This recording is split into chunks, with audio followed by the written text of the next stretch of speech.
On May 30th, 2021, Nankidai released Chapter 3, Part 1b of his horror video game Your Turn to Die, Death Game by Majority. In this new chapter, we learn what is next for Sara Chidouin, our protagonist, and our companions, all of whom have been kidnapped and taken to a facility where they are forced to participate in a death game and must vote for who dies next. However, while we find out Keiji's fate and learn more about Midori, the most important mysteries have yet to be answered. Namely, why is ASU-NARO holding the death game? And why did they specifically choose Sara and the others to participate in it? It's looking very likely that we won't find out the answers to these questions until the game's final part is released. But I think that Nankidai has left us a lot of clues and hints that can help us solve these mysteries ourselves. The biggest clue, in my opinion, is the memorandum that Sara reads in Chapter 2, Part 2, which is why I felt the need to make this video discussing it at length.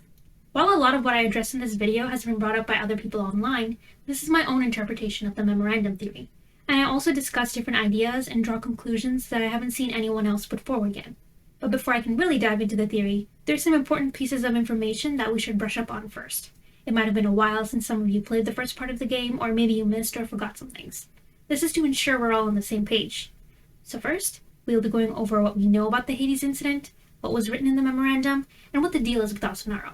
Of course, this means that this video features a lot of spoilers for all of the released chapters of Your Turn to Die. If you haven't completed the game up to Chapter 3 Part 1b and don't want any spoilers, it's best if you pause this video now and return to it when you have. Otherwise, let's jump right in. The Hades incident is mentioned about 4 times throughout the course of the game so far, but never in a completely satisfying way. We're still in the dark about what exactly happened during it. Here's what we do know. The Hades incident refers to the first death game, which had taken place decades ago. It was a battle for influence among major crime rings during a time when the police were really cracking down on organized crime. Due to pressure from the police, as well as infighting among the criminals, the crime rings decided it would be better to unify into a single organization. The crime rings chose representatives, all of whom fought amongst one another until only one person remained. This survivor went on to reign at the top of criminal society. We're told that the organization didn't last long, however. Justice always prevails, Keiji tells Sara. The police do their job sometimes. But do they really, though? Let's put a pin in that one for now. Flash forward much later, and Sara runs into an invisible message written by a Hades incident refugee, Gokujo Shinobu. Gokujo writes that although he originally agreed to restructure the criminal underworld, he doesn't agree with killing through a majority vote. Gokujo goes on to reveal that the 6th floor has an escape room that no one but him knows about, inviting whoever finds the message to visit him so they can build a new criminal underworld together. For the purposes of this theory, the most important part of this scene is that it reveals the Hades incident took place in the same facility that Sara and the others are in right now, which makes a lot of sense when you take into account the memorandum that Sara read in the previous chapter. And that leads us to the memorandum. In Chapter 2, Part 2, Sue launches an escape plan using the chip taken from Realizer's head. To pull it off, he needs to enter a secret room that Gashu has access to and use the chip to take down the facility's security. Inside the secret room, we find several items. One is the portrait of a man in a suit, titled Inauguration. Nankidai isn't even trying to be subtle here. We also find the floormaster's coat on top of a table. Beside it is an old green book, a memorandum titled That Incident. Again, zero subtlety. Inside this memorandum, the writer details events that happened to him quite some time ago. Just like Sara and the others, he underwent a first trial in which he killed someone and decided that he wouldn't trust others. He went on to not participate in a Russian roulette, but watched as a spectator instead. The challenger chosen for the Russian roulette was a 17-year-old schoolgirl. She went on to be a central figure in the first victim conference, in which she lost her best friend. So far, this sounds strangely familiar, doesn't it? I'll get into that later. Anyway, the writer tells us that in the second victim conference, a boy younger than the schoolgirl and a man whose views most aligned with hers both died. Clearly, this upset her. The writer felt pity for the schoolgirl, and for the first time spoke his true feelings to her. The conversation that he had with her resulted in him coming to greatly admire her. He was even fine with dying if it meant that she won. But she died in the third victim conference. The writer mentions that he's been deeply impacted by her death ever since. He still sees hallucinations of her and is unable to love women that he forms relationships with.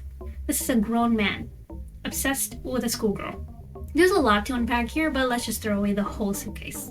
The memorandum ends with the incomplete sentence, "Even now to me, she is... ... So, we just got hit with a lot of information.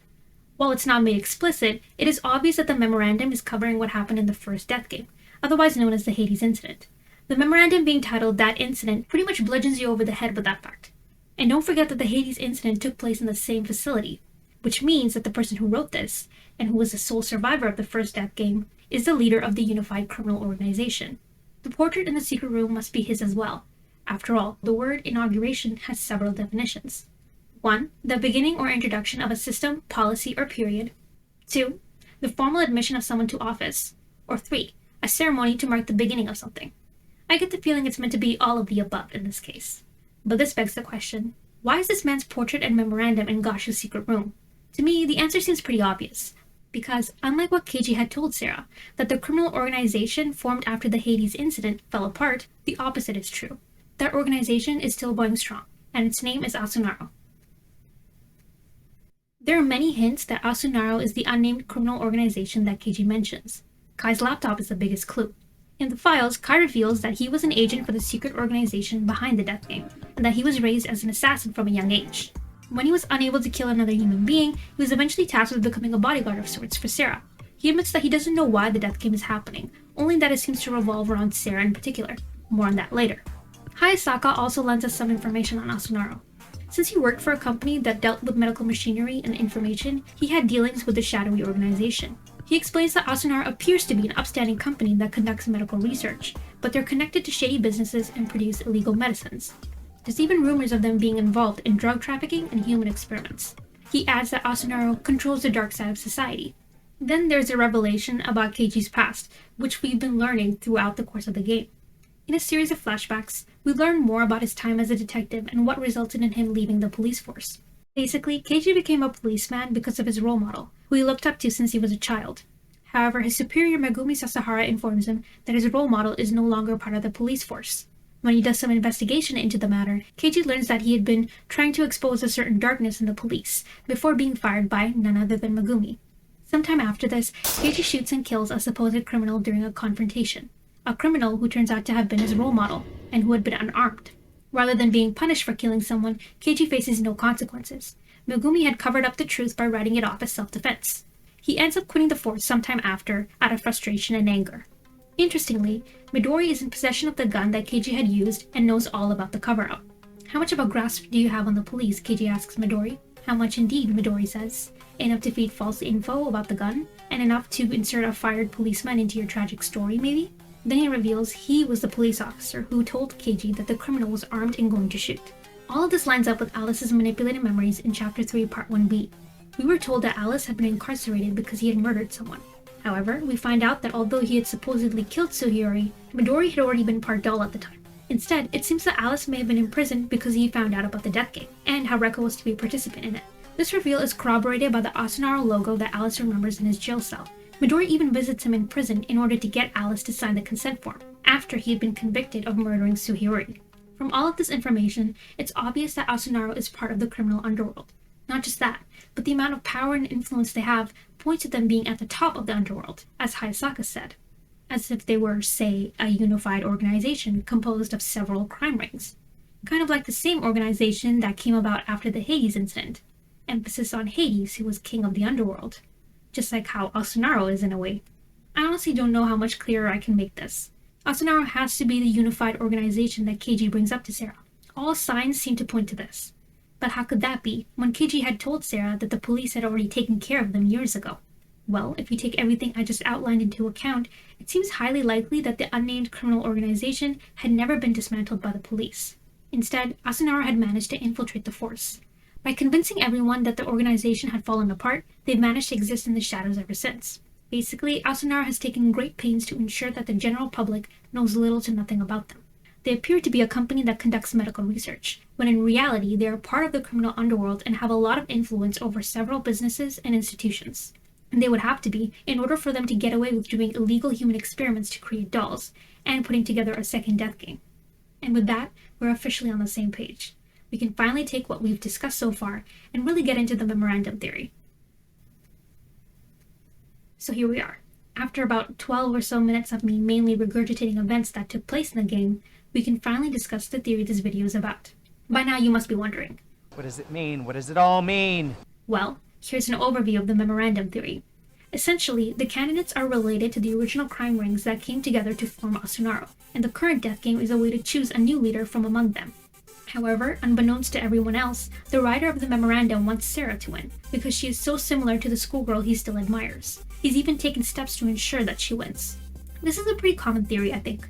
As I said earlier, I've noticed a lot of fans bring up certain parts of it, but rarely ever compile it together into one post, or in this case, video. I'm also going to provide evidence that hopefully hasn't been mentioned all too often in support of this theory. For the purposes of organization and clarity, I separated that evidence into 3 parts, or sections. First, we'll look at the difference between candidates and participants. Second, Sara's significance in the death game. And finally, Sue's 0% chance of survival. First up is the difference between candidates and participants. During the discussion portion of the second main game, Sue reveals that the roster is the victory rates of the participants, meaning their chances of survival. When pressed by Sara if he knows anything more, he says that Sue Miley might have used the word candidates instead of participants. This is a bit of a light bulb moment for the group. Now points out that the 9 AIs in the monitor room were of candidates who survived the first trial. From there, Sara realizes that the words candidate and participant aren't interchangeable. In total, the current death game has 20 participants and 16 candidates. Joe, Kai, Now, and Kugi are singled out, since they aren't on the roster. They're participants, but not candidates. Thus, they have no odds of surviving. In Sara's own words, candidates are the only ones with the qualifications, the right, those who fulfill the conditions to be the ultimate winner. But although we are told that this is the difference between candidates and participants, we aren't told what the qualifications of a candidate are. This is where the backgrounds of the candidates become important. When we scrutinize what we know about the main cast, a few of their backstories stand out. Kyutaro grew up in an orphanage, Kana was adopted into the Kizuchi family, and even Sara is revealed to not be related to her father. This wouldn't be so alarming if we didn't eventually find out that the orphanage Kyutaro grew up in was named ASU-NARO. Although Kyutaro says that everyone he knew there were good people, it's still suspect. Why would ASU-NARO be operating an orphanage? Fans online began speculating that maybe everyone in the cast are orphaned or adopted, and that they are all connected to ASU-NARO. Of course, only Kyutaro and Kana are confirmed to fall under that umbrella. As for Sara, there's still the possibility that she's blood-related to her mother. That's hardly the entire cast.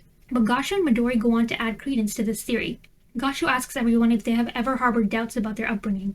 Meanwhile, Midori confirms that everyone has missing or manipulated memories, stating that the key to everything is remembering their past. Suddenly, the characters' backgrounds that have been revealed to us up until now are thrown into question. If it's possible for ASU-NARO to manipulate memories without the person whose memories have been changed realizing it, then anything is possible. The candidates could be orphaned or adopted, and they don't even remember it. Of course, you can argue that the memories Midori was talking about could be how the candidates were made to forget about their interactions with him. But I think that there are more memories to be uncovered. After all, we still don't know why ASU-NARO chose these specific people to be candidates in the death game. That's one of the things Midori said their past would answer. Nankidai has been hinting that the past has deeper ties to ASU-NARO in other ways as well. For instance, Japanese fans discovered that Sara's ID, Samurai Onna, is an anagram for Mina ASU-NARO. In English, that translates to everyone ASU-NARO. Another hint is the memorandum itself. It's pretty obvious that the death game described within it is eerily similar to the current death game. The writer mentions a 17-year-old schoolgirl who is charismatic and assumes a leadership role. She is chosen to be the challenger in a Russian roulette game and loses her best friend in the first victim conference. All of which describes what happens to Sara Chidouin, our protagonist, perfectly. Nankidai even created CGs for the memorandum, where we can see a silhouette of the schoolgirl, who looks very similar to Sara, save for a few differences. Sara isn't the only one who has a counterpart in the memorandum. If you take a moment to study the other CGs, it becomes obvious that the man who has the same values as her looks a lot like Keiji. At one point, Keiji even admits to Sara that she reminds him of him, and they work closely together for most of the game. The two of them having same values doesn't sound like a stretch to me. If you entertain the idea that there's some connection between the two death games, the boy who is younger than the schoolgirl must be Gin's counterpart, since he fits the description. Gin is the only boy in the entire cast who is younger than Sara, and we are meant to notice these similarities. On the Your Turn to Die wiki, there are transcripts from the game's files of several deleted scenes and dialogue. If you don't mind potential future spoilers, be sure to check them out. They're really fascinating. One of these deleted scenes was of an alternate memorandum. Most of the details are the same, but Now and Gin are also present and reading it alongside Sara. Now points out how the schoolgirl sounds like Sara, while Gin brings up Keiji when an ex-detective is mentioned. Interestingly though, no one says anything about the younger boy being Gin.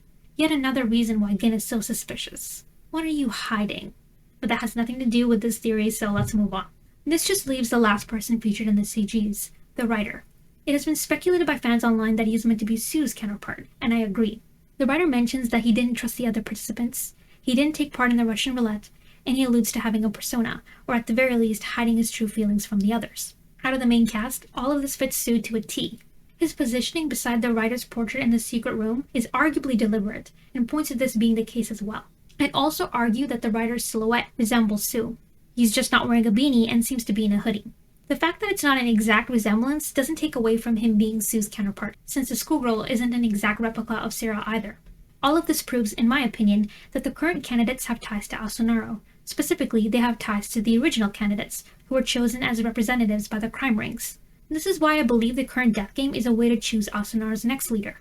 It would also explain why Gashu was so against the possibility of now, the only non-candidate left, surviving to the third and final main game. Gashu is extremely loyal to ASU-NARO, so of course he wouldn't want someone with no connection to the organization to potentially become the new leader. That's why he ensured Now died by interfering with the death game and giving her the sacrifice card. By now, you might have noticed how I've mentioned that the original and current candidates must be related somehow, but been pretty vague about how they're related. Is it by blood? Maybe they're from the same crime family? Or are they an advanced version of dolls, made to be as similar to humans as possible, down to being able to bleed? I'm being vague because I'm not entirely sure. I want to lean more towards them being from the same crime family as their Hades incident counterparts, but that doesn't quite explain everything.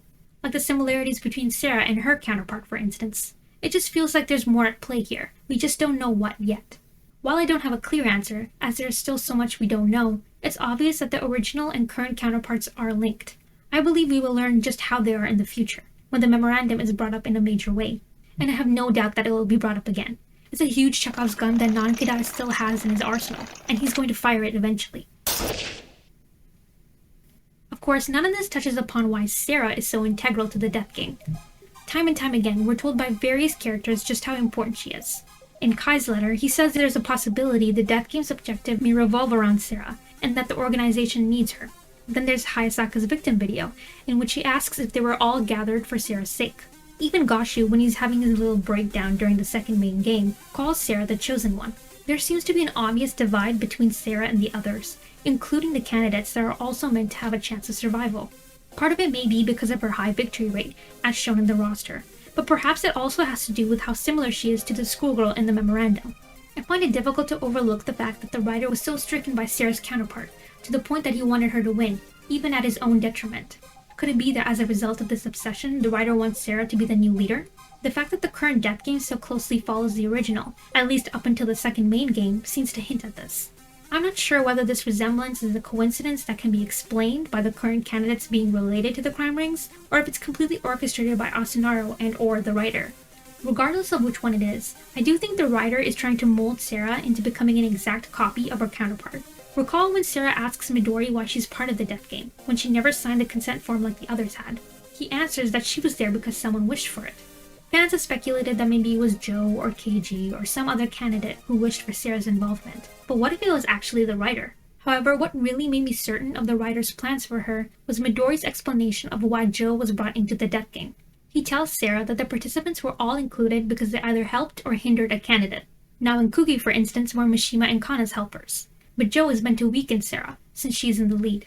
In the worlds without Joe, Midori goes on to explain, Sara was completely ruthless. She had a strong survival instinct, refused to give up, and was cunning and resourceful. She would even inspire sympathy for herself by pretending to be upset over the others' deaths, despite being the one who orchestrated them in the first place. Her motto might as well have been gaslight, gatekeep, girl boss. That said, Midori's comment about maintaining the balance and making the victory rates equal just doesn't ring true to me. There is no way you can have an equal opportunity deathmatch when you're forcing children to face off against adults. Especially not when only Kana is given a helper, whereas Gin and Hinako just have to fend for themselves, despite having even less of a chance than Kana of surviving. It just sounds like a weak excuse. I can't help but think that that's the justification the writer gave ASU-NARO, when the truth is different. Maybe Joe's inclusion wasn't a way to weaken Sara. It was a way to instill her with hope. After all, throughout the time he was alive, he had acted as her moral compass and cheerleader. He reminded her to trust others no matter what, and boosted her confidence when she was at her lowest. Meanwhile, in the Sue Lives route, where Sara forgets Joe, she seems to be transforming into the person she would have become if she had entered the death game alone. Someone who puts her survival over everything and everyone. Although Midori approves of this version of Sara, I doubt the writer of the memorandum would be as pleased. If he does want her to become his successor, that would be the complete opposite of what he wants. Think back to the memorandum, and how he describes the schoolgirl. She has overwhelming charisma, a talent for getting people in order, and is deeply impacted by the deaths of those closest to her. That sounds exactly like the Sara we know, who was determined to escape the death game with the others. Maybe that's why Kai was instructed to keep an eye on Joe and Ryoko, to see which of her best friends would inspire the most hope in Sara and act as her moral compass. It could also explain the reason why Joe is the only non-candidate who has an AI and a doll. I'm not sure whether those involved in creating the death game are aware of the writer's fixation, though. It seems like they may have an idea, but perhaps they don't know just how determined he is to ensure she wins, with her morality intact. Regardless of whether they know, I feel like the writer is doing whatever he can to ensure Sara becomes more like her Memorandum counterpart, and that might include getting rid of her strongest competition. I'm not talking about Kurumada, who has the second highest chance of survival according to the roster. I mean Sue, or Shinsukimi. Although we're told that Sue, despite being a candidate, has a 0% chance of surviving, we never find out why that is. Which is why it's so difficult for me to believe it. Even Hinako has a higher chance of surviving, and she's a middle school student who is suicidal. She has no interest in her own survival, and even thanks to a ranger just before dying in her first trial. It's suspicious that Sue's victory rate is so abysmal in contrast. Let's look at what we know about Sue. He's intelligent and clever, as evidenced by his talent for hacking and ability to navigate discussions during the main games. He always has a plan that gives him an advantage over others, and even accounts for how his opponents will react to those plans. Of course, he isn't infallible, but in every main game, he keeps Sara, Keiichi, and the others on their toes. He's an impressive adversary, and for a short time, a strong ally. So how does Sue manage to not win a single death game in the AI tests? I have seen posts online posit that it's because of Kana, that in every test he's willing to sacrifice himself as long as she survives. While that's definitely a possibility, it overlooks how it's possible for Sue to have gotten the sacrifice card a few times in these tests. In which case, what's stopping him from manipulating the discussions, getting everyone to vote for him, and surviving with Kana? He doesn't manage to pull this off in even one of these tests. I also understand that the Sue we know and Shin Tsukimi are practically separate entities. When we meet the Shin AI on the 5th floor, he's bubbly, somewhat naive, and empathetic towards Sara and the others. To use a cringy, outdated meme, he's a cinnamon roll. Too good for this world. But I think being kidnapped and forced to kill other human beings by vote could bring out anyone's darker inclinations. And we know that he has it within him to do whatever it takes to survive. Even without learning about the roster, I feel like there's a possibility that he'd become desperate enough to manipulate it and abandon the others. Yet he still has no chance of surviving. To me, that seems deliberate. And if the writer of the memorandum is doing what he can to help Sara win, it would make sense for him to sabotage Sue. After all, the writer is Sue's counterpart, just like the schoolgirl is Sara's. In the first death game, the schoolgirl had died in the 3rd victim conference, while the writer emerged the victor. In order to ensure this doesn't happen for a second time, I wouldn't put it past him to basically nerf Sue. I'm sure some people believe that ASU-NARO letting Sue know everything and giving him the roster was a way to help him, like how the participants were included to help some of the lower-ranking candidates. But I have to disagree. Shin believed that by becoming Suhiri, he had a better chance of winning the death game. If he prioritized his survival and actively worked against the others, maybe he'd be able to manipulate the situation and come out on top. But as we saw in the first main game, his plan falls apart very early on. Instead of managing to turn everyone against Sara, his strongest competition, he fails miserably and draws the ire of the others. It's only through Kana's help and his own resourcefulness that he survives for as long as he does. Imagine if he hadn't kinned his bestie/frenemy though. Sue wouldn't have put such a huge target on his back by antagonizing the others and could have possibly survived to the 3rd and final main game. Which is why I believe the writer of the memorandum sabotaged him by allowing him to know about the death game in the roster. I get the feeling that he managed to similarly sabotage the AI tests as well. There's enough mystery around that 0% chance for me to think that it's suspicious and altered somehow. Then there is Shin's shadow, which we see in the prologue of Chapter 1 Part 1, and a few times in Chapter 2 Part 2. When Shin is freaking out, realizing that he has no chance of surviving, and certain that the others will kill him by vote, his own shadow speaks to him. The sprite is mainly a silhouette, apart from one CG where we see that it looks just like Shin. This is only a prediction, and not really substantiated by anything, but I can't help wondering if Shin's shadow is actually a doll. After all, before his shadow practically orders him to distrust the others and change himself, Shin hadn't come up with the idea of becoming Suhiri. He had just been having a mental breakdown over what he'd learned. Which, understandable given his situation.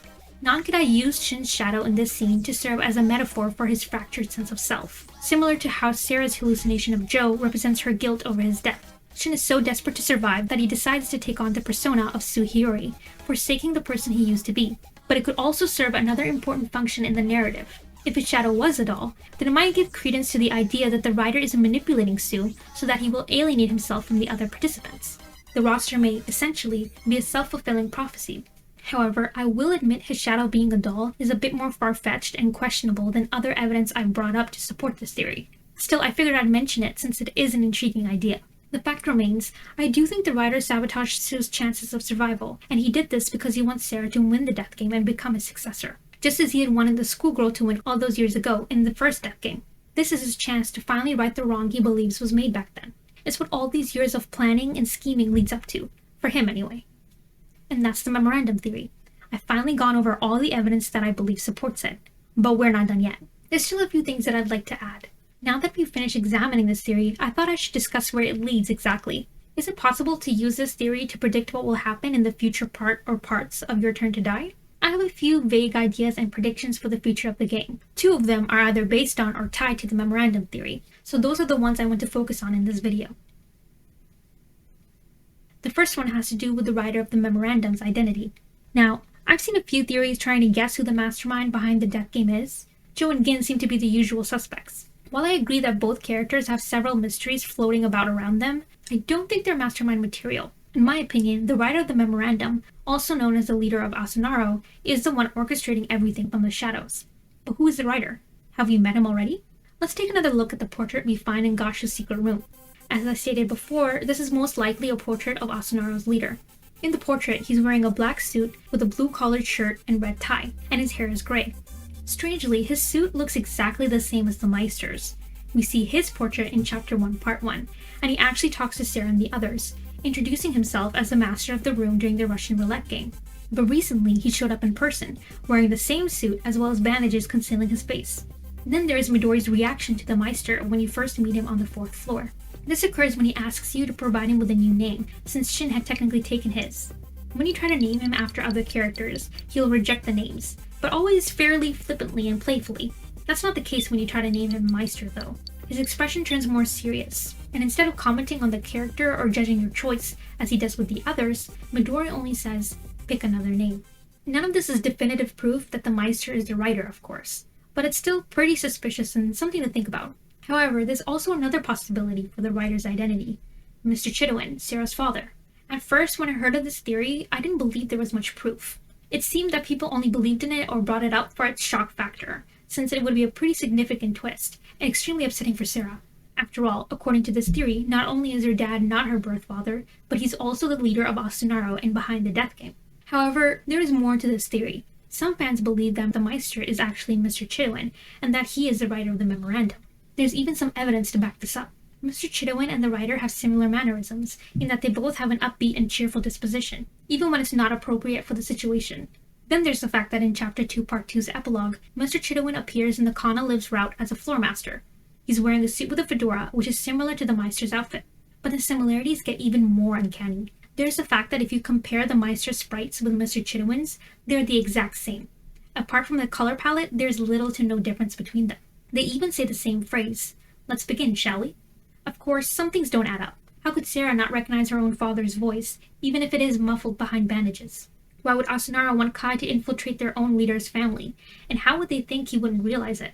Most importantly, why was Mr. Chidouin so intent on running away with Sara?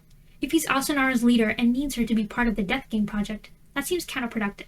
That's when I remembered the unique information that Kurumada had told Sara. If a floor master meets their doppelganger, they die.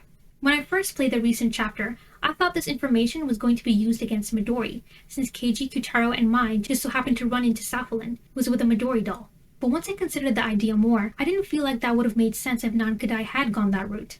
If the floor master and doppelganger referred to Midori and his doll, there would be no need to introduce a new concept like doppelganger in the first place. Which is why I think that a doppelganger doesn't mean the same thing as doll, but something else entirely. And it's at this point that I began to wonder, could it be possible that Mr. Chidouin is the Meister's doppelganger? Piggybacking off this idea, maybe Mr. Chidouin was created by ASU-NARO and tasked with observing Sara for the Death Game project. But over time, he grew too attached to her and his role as her father. So he decided to betray the organization and run away with his family instead. This might explain the mysteries surrounding the writer, the Meister, and Mr. Chidouin, while getting rid of some of the more glaring plot holes. But I'll admit the thought of the writer creating a doppelganger who pretends to be Sara's father makes me very uncomfortable, given his obsession with a schoolgirl. Yet my discomfort doesn't change the fact that there is some link between the writer, the Meister, and Mr. Chidouin. I really am starting to believe the doppelganger information that Kurumada told Sara has to do with these 3 or 2 characters. The second and final prediction I want to talk about concerns the Sue Lives route and has to do with its potential conclusion. While I'm more of a fan of the Kana Lives route, I have to admit the Sue Lives route fascinates me. It is teeming with misfortune and disaster, from various angles. It's kind of like watching a car crash as a bystander. You know it's going to be terrible, but you're still completely helpless and unable to look away. Let me set the scene. Sue is devastated by Kana's death and has sworn revenge on the people who let her die. After the second main game, he programs a malicious Joe AI that psychologically tortures Sara, to the extent that she loses all memory of him to cope. But now that she no longer remembers Joe, Sara finds herself prone to intrusive thoughts of abandoning everyone so she can survive the death game. Meanwhile, Ranmaru has transformed into Yanmaru and is so devoted to Sara that he kills the remaining Yabusabe sibling for her. Worse, she manipulates him into doing it, without making herself appear culpable for the death. And what is Sue's reaction to this? Although he is disturbed by what happened, he ultimately doesn't care. It's one less person he has to exact revenge against. He has completely cut himself off emotionally from the others by this point. And I get the feeling that things are only going to get worse from here on out. In this route, which candidates will be entering the third and final main game? Sara, Sue, Keiji, and Gin. Interestingly, these are the 4 candidates who have counterparts in the memorandum. You know, the same memorandum that mentions Keiji and Gin's counterparts dying in the second victim conference. What a wild coincidence. Factor in Sue, who's determined to have revenge for Kana's death, and Sara, who has been harboring dark thoughts of getting rid of everyone so she can be the last one standing. Let's not forget about what Maple told Sara and Ranmaru either. At least 3 people are needed for a majority vote, so in the event that 2 people are left, there is a final round rule. In this bonus stage, 2 survivors will live together for a while before deciding who will live as a human and who will live as a doll. Then the death game will come to an end. And seeing as how 2 people must die in a main game, well, I'm sure you can see where I'm going with this. There is a huge possibility that in the Sue Lives route, Keiji and Gin will die in the third main game, and Sara and Sue will have to sit down and decide who remains human. I think the debate they have will lead to 2 endings, one where Sara wins the discussion and one where Sue wins. In the first ending, Sara becomes ASU-NARO's leader, but the writer of the memorandum is unable to mold her into the schoolgirl. Instead, she has become the exact opposite of her.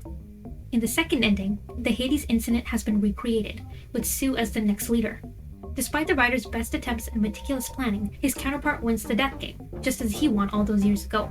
Either way, no one is completely happy, and no one truly wins. Talk about bleak. A major theme in Your Turn to Die seems to be the struggle between fate and free will. It's a question that we have been trying to answer through the use of religion, philosophy, and literature for centuries. Is life dictated by our own decisions, or has it already been predetermined for us? The death game participants face a similar dilemma. For years, ASU-NARO has been working in the shadows, observing them and interfering in their lives without their knowledge or consent. Using the AI tests, they have figured out every possible outcome for the death game. In a way, ASU-NARO has charted out the rest of the participants' lives for them. They have even predetermined their deaths, in a variety of ways. As much as Sara and the others try to resist, to find a way to escape the fate dictated for them, they are always outmaneuvered by ASU-NARO. Their hopes of succeeding and trust in one another is tested again and again. It seems impossible for them to go up against ASU-NARO, an organization at the top of the criminal underworld, and win. But I don't think the Nankidai is setting his main cast up for failure. After all, there are many instances of free will triumphing over fate in the game. In my opinion, the Memorandum Theory fits in perfectly with the game's theme of fate versus free will. The original death game is very similar to the current one, from the Russian roulette game to the first victim conference to the candidates it describes. Not to mention the writer has his own idea of how he wants this death game to end, with Sara as the victor and everyone else dead. This leaves Sara and her friends in a worse position than they realize. Either they will recreate the original death game or follow the writer's plans of an alternate one, neither of which is the outcome they want. Though it doesn't seem possible, they do have another path that they can take. The easiest option is to give in to the fate dictated for them, but they can also exercise their free will and escape ASU-NARO, which is easier said than done. But no matter how difficult it will be, it is possible. They just need to hold on to their hope, their bonds with one another, and push forward. And that brings us to the end of this video. If you enjoyed this video, please give it a like and leave a comment. I'd love to know your thoughts on the Memorandum Theory, and what you believe will happen next in the game. Also, you might have noticed this already, but this channel is pretty new. This video is actually the first I've ever recorded. Of course, I do have plans of releasing more content soon. In future videos, I'm hoping to examine the Kana Lives and Sue Lives routes, as well as do some critical analysis on some of the characters. I'm also planning on eventually branching out and discussing other media I'm into. If you're interested in that, click that subscribe button and hit the bell for notifications. And that's all for this video. Thanks for tuning in and see you next time, hopefully.